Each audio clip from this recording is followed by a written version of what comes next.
Lauren Leslie was 15 years old on the day of her disappearance. She lived with her mother Donna in Vanderhoof and attended school at Nechako Valley Secondary School and was in the 10th grade. Many of her school friends say that she was a shy girl and could get quite vocal about standing up for her friends if need be. She insisted that people be treated fairly and with respect and was all about peace and love. Lauren was legally blind with about 50% vision in her good eye and completely blind in the other. Lauren had long blonde hair that framed her youthful, delicate, uniquely featured face. She had a girl-next-door personality and, according to her parents, a true angel. Lauren trusted people too much and unfortunately paid with her life.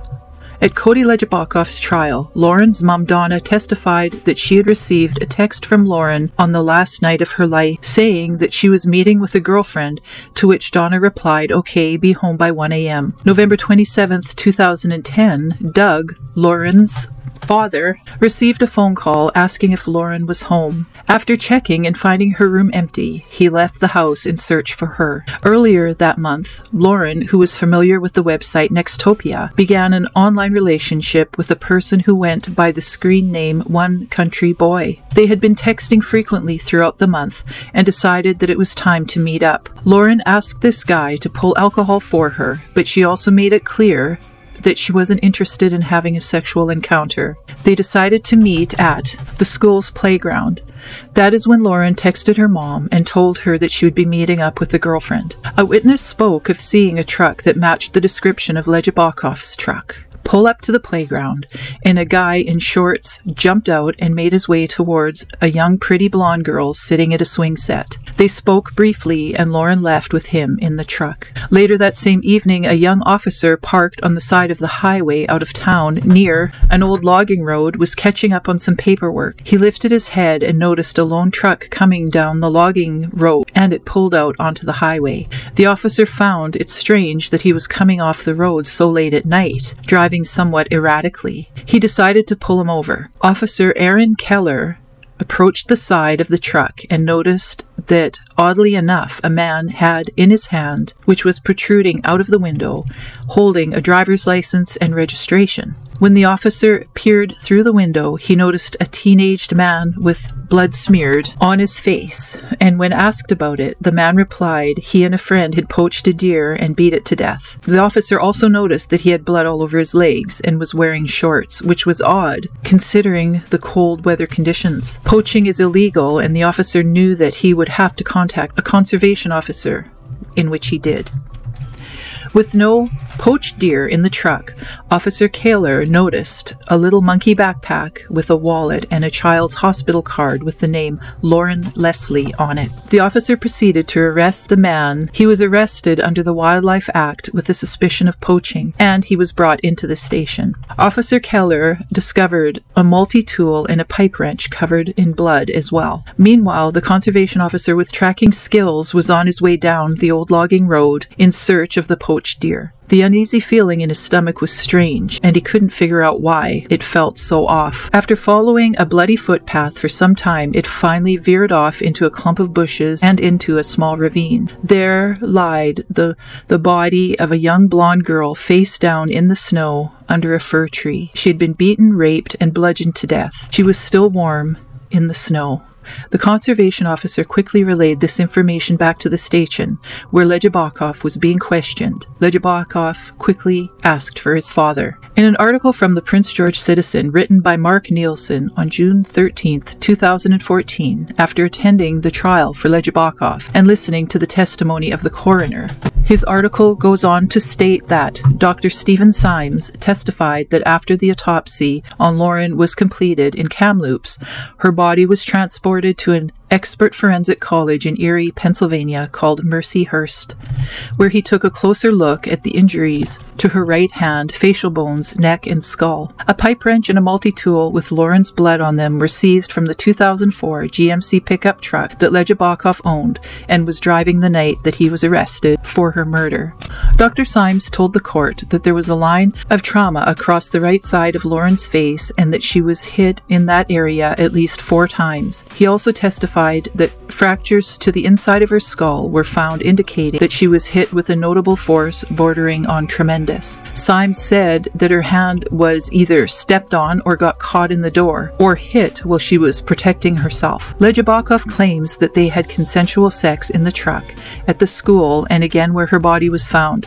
Then he claimed that she went, quote, apeshit and started hitting herself with the pipe wrench. However, the evidence proved otherwise, and the judge ruled that the pipe wrench and the multi-tool were the murder tools that Legebokoff used to kill Lorraine.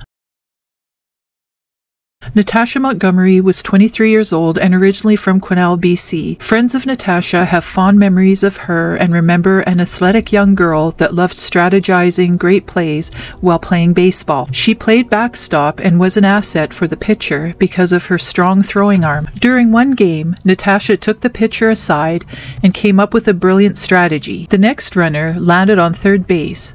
Natasha gave the pitcher a sign. Purposely, she threw the ball high, and Natasha was at the backstop before the ball crossed the plate. The pitcher was ready to tag the runner coming home. They got 5 girls out before the other team caught on to the genius play. Natasha is described as having a contagious, wide smile that was so bright and cheerful that it forced smiles and laughs from all around her. She came from a big family and was a happy, well-adjusted child with 2 younger brothers and a younger sister that looked up to her and loved her very much. Natasha loved baseball and figure skating.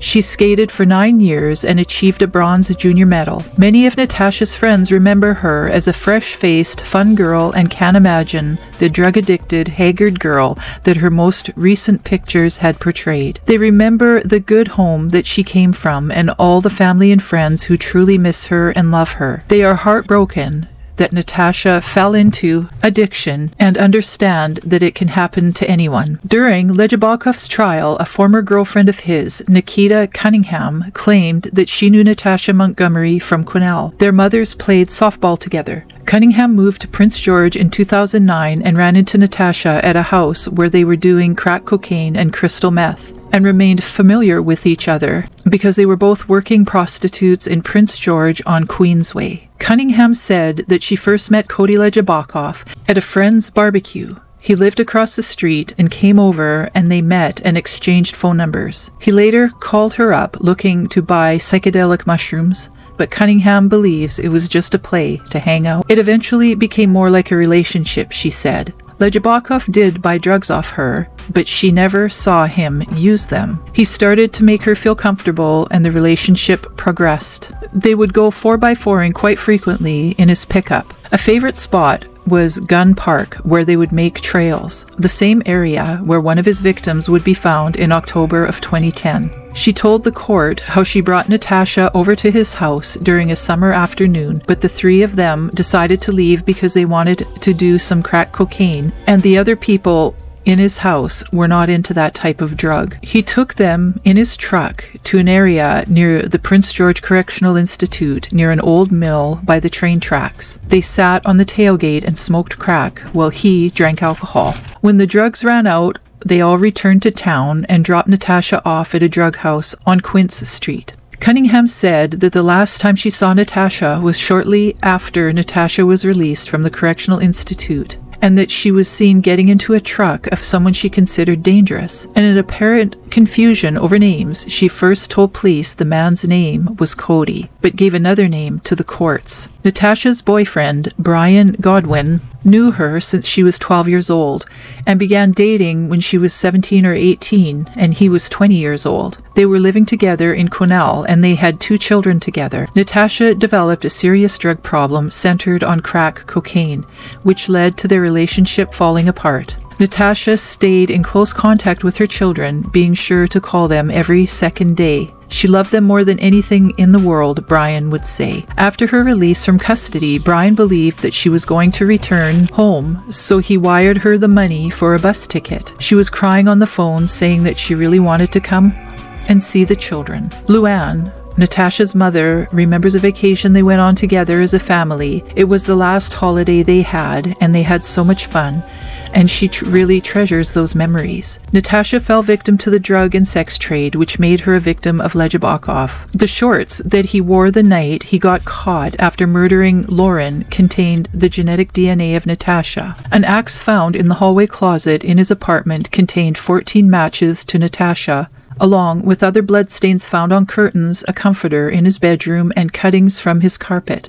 The box spring mattress and linoleum floor all matched her genetic profile. Natasha likely died around August 31st or September 1st, 2010. Legebokoff was found guilty of her murder. Natasha Montgomery's family has never given up hope of finding her remains. There have been various searches, and Luann has pled with Legebokoff's family to implore their son to give up the secrets of where he hid Natasha's remains, all to no avail. Natasha Montgomery remains missing to this day. Cynthia Moss was a beautiful 35-year-old woman and mother that battled addiction and struggled with fetal alcohol syndrome. Fetal alcohol syndrome can cause people to be susceptible to drug addiction. Cynthia graduated from private school and made a trip into China to distribute Bibles to the impoverished. It opened her eyes to the hardships of others from around the world. Cynthia was the baby of the family, and her older siblings called her Cinderella. Cynthia was always a happy and trusting child. She held a smile on her cherub-like face continually. She found the best in every situation. Her siblings loved her so much and always remained close. Unfortunately, Cynthia and her sisters grew up in poverty and spent their childhood in and out of foster care. She remained close with her sisters and extended family. One evening, while babysitting for a cousin, Cynthia was offered drugs, and that seemed to be the beginning of her battle with addiction. Her life began to spiral out of control. She eventually met a man, and he took her with him to Edmonton. While there, she began to suffer extreme loneliness and suffered abuse. She became pregnant and made the decision to return to BC, back to Fort St. John, to combat her addiction and prepare for her coming baby. Cynthia then moved to Vancouver for treatment. Then she moved on to Prince George. While in Prince George, her newborn baby was taken away from her and placed into the foster care system. Cynthia began prostitution to support her drug addiction and was struggling to get her life back on track for her and her child. On September 10th, 2010, she was busy filling out paperwork and faxing it off to the appropriate departments in order to obtain custody. This was the last day Cynthia's loved ones saw her or had any communication with her. 1 month later, Cynthia was found deceased in Gun Park in Prince George. She had been brutally murdered. Cynthia's DNA was found on an axe and in 9 different locations throughout Cody Legebokoff's house. She suffered damage to her chest, neck, and vertebrae, and at least 5 blunt impacts on top of her head, and fractures on her right and left hands. Her sister Judy was present when the guilty verdict was read. She called it bittersweet. Even though we will never get my sister back, through this we will have a sense of justice, that it was first-degree murder, and we are really happy with that. She went on to thank the Carrier-Sakani First Nations members and drummers who came to the courthouse when news broke of the verdict. Judy Moss also said that although her and 2 of the other victims were sex trade workers, that fact should not be used to label or somehow dismiss them. They weren't just drug addicts or just sex workers. They were loved and they are missed. Jill Stachenko was a young mother of 5. She was 35 years old, and she was last seen alive on October 9th, 2009. Jill's children were aged from 1.5 to 15 years old. Jill was loved by all of her family members. They recall her as being very beautiful with a sweet personality. She loved her children very much. Many of Jill's friends said that she loved to sing and she could have easily sung professionally. She did dream of singing for a living one day. One friend even said that her voice was stunning and beautiful, and she believes that she could have seen her dreams come true. She was that good. Many times Jill would seek medical attention for her addiction because of the love for her children, but would find herself pulled back into the darkness of drugs and sex work. One police officer recalls her as a beautiful and nice person that was not hardened by her lifestyle. A social worker stated that people see the news reports and make assumptions about how she lived, but she had people in her life, she had goals, and she wanted and she loved her kids. Jill was reported missing on October 22nd, 2009. Her friends and family had not seen her in a few weeks, and it was unlike her to go that length of time without keeping in touch. Because of her lifestyle, they decided that it was too long. Jill was found deceased on October 29th, 2009. Her body was found in an area that was well known for bush parties and hiking. Police said that the area is not frequented in October because of the cold, but a passing hiker discovered her remains. They found her half buried in a gravel pit on Otway Road on the outskirts of Prince George. There was evidence of sexual assault, and she suffered massive blunt force trauma to her face, back, and right side of her head. There were multiple bruising on her forehead, forearms, and upper arms, as well as both knees. The coroner claimed that her body was void of all blood. It is believed that Jill was murdered in Legebokoff's basement over the 2009 Thanksgiving weekend. Jill's friend Jim Geller testified in court that he last spoke with her on Thanksgiving weekend after he had invited her to dinner at his sister's, but he said that she wasn't ready for that. He said she would often go 2 or 3 days without contact, and he tried calling her because he was concerned for her. She never responded. Legebokoff, during his trial, testified that he first met Jill one weekend in 2009 when his roommates had gone home and he had the house to himself. She arrived at his house with several other people, he said. They all partied and did drugs together. He said that he noticed that she was not an ugly woman, so I thought I'd try my luck. When asked if he had a role in the murder of Jill Stuchenko, he said yes. A 12-person jury found him guilty of 4 counts of first-degree murder in the 2009-2010 deaths of Jill Stuchenko, Natasha Montgomery, Cynthia Moss, and Lauren Leslie. Before handing down the mandatory sentences, BC Supreme Court Justice Glenn Parrett gave a summary of what is known about each of the murders. He described extensive injuries, disfiguring and degrading acts, and indignities inflicted upon the victims. He said these are not the actions of a simple killer, but something infinitely worse. Nothing in the evidence raised a doubt about Legebokoff's guilt, he said. The judge gave his own opinion and stated Legebokoff should never be allowed to walk among us again. Legebokoff will not be eligible for parole until November 28, 2035. However, because his offenses were committed before December 2, 2011, he may still apply for parole under the faint hope clause after serving 15 years. In my opinion, the Canadian justice system is broken. In my opinion, he should never see the outside of a high-security prison again. Judge Parrott commended Constable Aaron Keeler, whose actions and instincts taken November 27, 2010, and led to the arrest of Legebokoff and a first charge in the Lauren Leslie case. The police investigation led to the merging of the other 3 investigations. The judge said text messages between Legebokoff and Lauren Leslie before they met were highly revealing and chilling. They also provide a timeline of events leading up to the murder. Parrott also found that Leslie had self-defense wounds from warding off her attack and that none of her injuries were self-inflicted. Similarities in the murders pointed to the fact that all 4 victims were killed by one person. The judge said Legebokoff dehumanized his victims and referred to Lauren's body as it. The judge dismissed Legebokoff's claim that he was present during the killings, but that other people, only identified as XYZ, did the murders. Judge Parrott had kind, compassionate words for the murdered woman's families. His voice was unsteady, and he choked back tears in public as he spoke. After the judge left the bench, and as Legebokoff was being led away in cuffs, a man in the public gallery yelled to him, "Tell us where Natasha's body is." Legebokoff did not respond and kept walking. On September 16, 2014, Cody Legebokoff was sentenced to 25 years in prison with no parole. On January 23, 2019, he was transferred to a medium security prison. MP Todd Doherty petitioned the federal government to review and rescind his move to medium security because he has shown a lack of remorse. The Minister of Public Health and Safety, Ralph Goodale, refused to rescind Legebokoff's transfer.